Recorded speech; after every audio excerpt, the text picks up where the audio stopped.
With the environmental talk more present than ever in the media and the political discourse, I always have it in the back of my mind. So when I thought about this project, I came with an astonishing conclusion that we are exactly like plants. Since I thought of this idea, I've been relating every aspect of my life to the life of a plant. And let me tell you why. The reason why I decided to take this stance is because I recently decided to be a flower mom.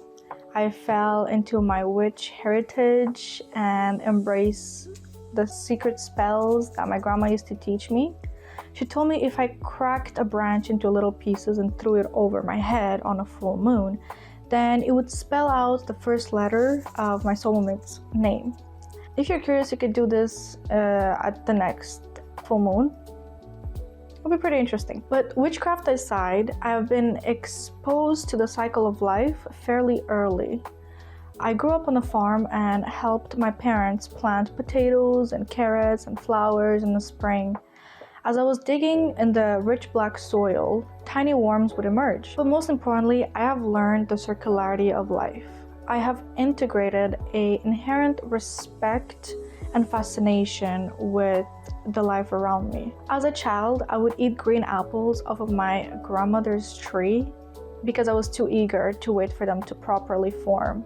Like clockwork, in the month of February, the lily of the valley would poke its head and announce the arrival of spring. He had a very hard job. I remember when I was a little kid, I would pick these up on my way back home in order to give them to my mom because I knew that it made her super happy to see those. These are just my experiences of how I grew up with the cycle of life. Plants are not decorations. They have a very symbolic view and a very intrinsic part of my community. That being said, the times Earth circles the sun does not divulge any pertinent information about a person, just like for plants. Some plants are yearly and some plants are seasonal. Depending on the lifestyle, some people live longer and some people reach milestones a little earlier. For example, I'm 22 and in my home country, a 22-year-old woman is expected to have finished her university or college, become a nurse, have a family already. Meanwhile, in Canada, I'm expected to be in university and to live at my parents' home. In this case, biological age is not a good indicator of a person's achievements, just like for plants. A flower would bloom early spring, like the Valley of Lily, but others would bloom in late spring. Even plants in the same geographical location bloom at different times. Horticulturists will take advantage of this phenomenon and plant plants that bloom at different times to ensure that each of them get the spotlight. The flowers are given the chance to bloom to their potential when they are ready. Horticulturists create a fauna beneficial for flowering, and the plants are paired in a way as to help each other. The perfect example of a beneficial plant pairing is a Three Sisters garden. This method of plantation originates from North America's native societies that plant corn, squash, and beans together in a cluster. Kimmer's book, Braiding Sweetgrass, explains the relationship between the three sisters. The ideology is that the corn will grow first, strong and tall, helping the bean spread its twigs and climb corn to get more sun and be protected from the insects crawling earth. The last plant to give fruits is the squash. Its massive leaves will protect the soil from the weeds. Not only do they help each other above ground, but they do so in ground. A natural fertilizer for plants is nitrite. The roots of the bean have tiny white pockets that create nitrogen in the soil. The nitrogen is beneficial for both the corn and the squash. Kimmer beautifully states that plants do not share or do not have a sense of community. Their goal is to increase their volume and survive, but it appears with mindful planning, the thriving of an individual would lead to the betterment of the ones around them. I brought up the story of the three sisters to initiate the conversation about forced retirement. As a person ages, their usefulness in the society is undermined. Just like plants, people bloom at different times in their lifeline. Imposing the same timeline on a cluster of people seems wrong. In nature, different blooming times are relied upon to create an ecosystem. Meanwhile, people don't get that privilege. By 65, people are expected to retire. and seem unemployable or out of touch. Everyone expected to bloom at the same time. Reminds me of the agricultural economy in this society. This way of plantation is known to erode the soil and creates a debalancement in the insect, which needs to be controlled with stronger and stronger pesticides every season. Yet it is frowned upon when people from the same nation hit milestones at different times.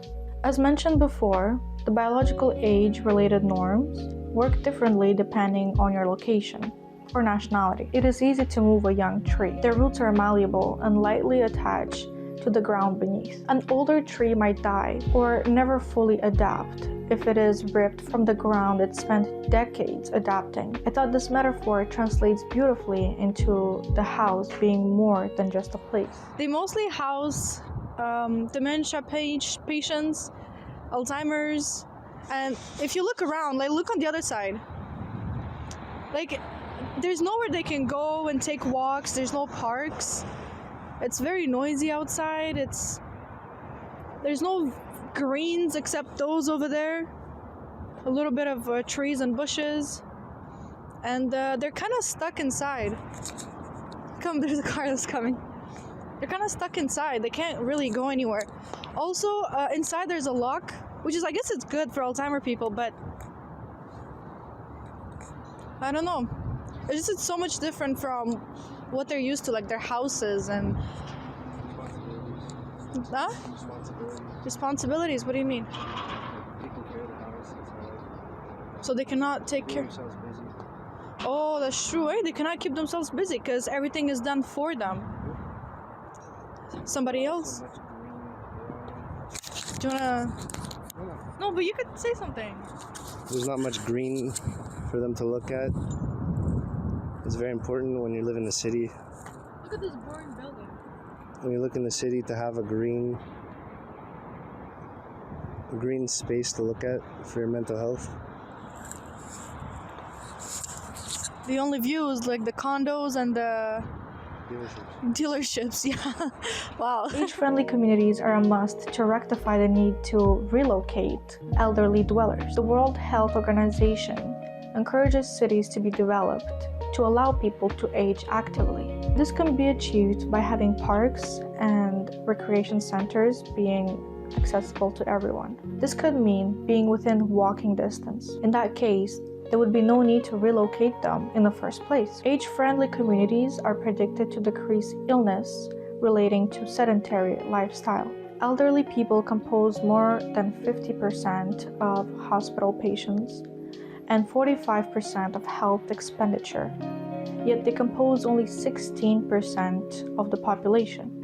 This load can be eased by taking preventative measures, such as walkable cities and age-friendly communities. Since in both cases, elderly people can see their kids and grandkids by just walking to them, and they will not feel like a burden because they have the facilities for independence. Many Eastern families, such as Indians, Japanese, and Russian families, have a relation of filial piety, which means taking care of your parents and grandparents as a show of respect and gratitude for the times they took care of you. I remember in my rebel teenage years telling my parents that I do not want to have kids, and they told me, who is going to take care of you once you get old? I thought that having someone to take care of me in my old age is not a good enough reason to have kids. That being said, looking throughout history, leaving the nuclear family is a pretty recent phenomenon. This mostly happens in the Western world, which is why the social services have developed accordingly. At 65, you retire, and if no one can take care of you, you're being sent to a retirement home. It is standard practice in Canada and the US. Unfortunately, with the country's demographic being mostly immigrants, in this case, one cannot fit all. In the world of plants, it is unthinkable to move an old plant into an old plant house. So how does that make sense for humans? Now, the government might say that they encourage families to take care of their parents and grandparents, but the policies do not support their claims. In order for a household in this day and age to work, there is need for 2 incomes of 40 hours a week. The children are at school for most of the day, and they're encouraged to practice sports after school. In this case, who's going to take care of the elderly person? Usually, if an elderly person is being taken care of by their family, it mostly means the woman. The woman stays home or takes off of work to accompany the elderly person to hospitals and remind them to get their pills. This is putting extra load on an already overworked woman. This brings up another topic. The cumulative disadvantage throughout the woman's life results in a feminization of poverty in later life, meaning that because of lower pay, less saved on the side for old age, and the frequent absences from work will deprive a woman of promotions and making work-related connections to further their career because she has to stay home with the kid. It has been proven that a childless single woman escapes poverty in later life.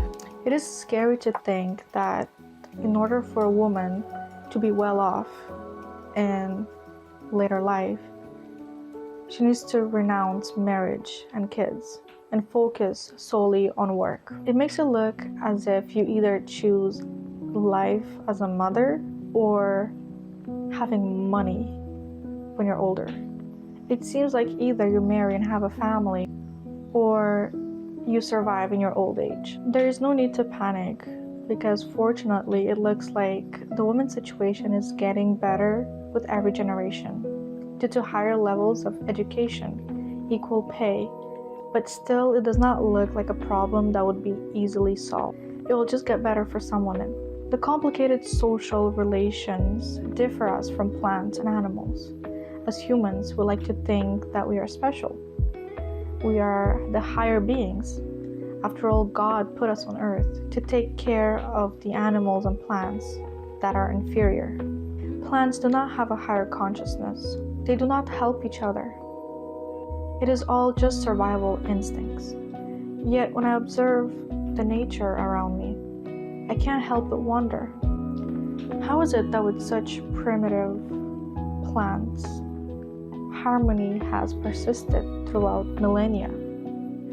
When I'm overwhelmed, I like to go on a walk in the park, look at the trees and the snow on the grass. I thought I would write a story expressing how I felt on one of those walks. I want to be alone in a cabin, on a mountain like a monk or maybe a wizard.